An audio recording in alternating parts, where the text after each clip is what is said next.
ये एक नायाब क्रोकर मछली है जिसकी कीमत लाखों में है। इसकी वजह इसका एयर ब्लैडर है जो तिब्बी इस्तेमाल में आता है।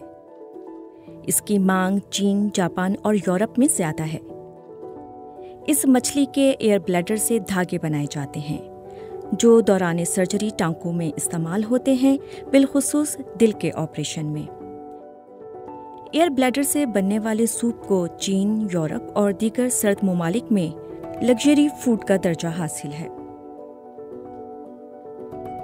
इस मछली का एयर ब्लैडर कॉस्मेटिक्स की तैयारी और शराब की सफाई के लिए भी इस्तेमाल होता है।